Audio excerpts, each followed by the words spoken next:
আসসালামু আলাইকুম প্রিয় দর্শক। এখন যে বিষয় নিয়ে কথা বলব তা হচ্ছে বিচারপতি খায়রুল দেশে না বিদেশে। এমন একটি রিপোর্ট হয়েছে যুগান্তরে।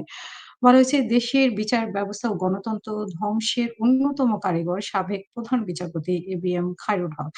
আগস্টের পরিবর্তনের পর লাপাত্তা হয়েছেন তিনি এবং পরিবারের থেকে কিছু বলা হচ্ছে না। সাবেক এই বিচারপতির অবস্থান নিয়ে ধোঁয়াশা কাটছে না। কেউ বলছেন রাজনৈতিক পট পরিবর্তনের পর অবৈধভাবে তিনি ভারতে গেছেন এবং সেখানে নিরাপদে আছেন। আবার কেউ বলছেন যে ভারত থেকে তিনি ব্রিটিশ পাসপোর্ট ব্যবহার করে ইংল্যান্ডে আছেন এবং সেখানে মেয়ের কাছে অবস্থান করছেন। আবার অনেকেই বলছেন স্বাস্থ্যগত কারণেই তিনি কোথাও ট্রাভেল করছেন না, দেশেই অবস্থান করছেন।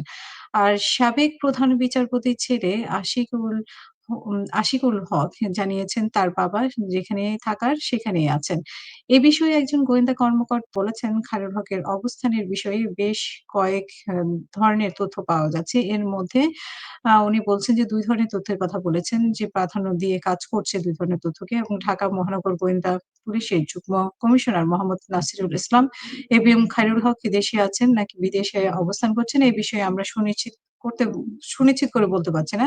তবে ৫ই আগস্টের পর তার বৈধভাবে বিদেশে যাওয়ার কোনো তথ্য নেই এবং জুলাই আন্দোলনে সরকারের পতনের অনুমান করে আওয়ামী লীগের কোনো নেতা ৫ই আগস্টের আগেই ইমিগ্রেশন সম্পন্ন করে দেশ ছেড়েছেন।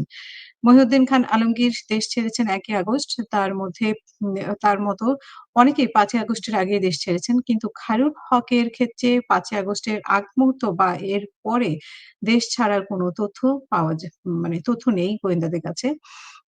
তবে গোয়েন্দা কর্মকর্তা নাসিরুল ইসলাম এটাও বলেছেন যে খায়রুল হকের একাধিক পাসপোর্ট আছে। বাংলাদেশি পাসপোর্ট ছাড়াও তার ব্রিটিশ পাসপোর্ট আছে। তিনি ওই পাসপোর্ট ব্যবহার করে কোথাও গিয়েছেন এমন তথ্য পাওয়া যায়নি। তিনি বলেন যে খায়রুল হক আমাদের কাছে মোস্ট ওয়ান্টেড। অনেকদিন ধরেই আমরা তাকে খুঁজছি। সাম্প্রতিক সময়ে তাকে ধরতে তৎপরতা জোরদার করেছি এবং আমাদের বেশ কয়েকটি টিম এ নিয়ে কাজ করছে।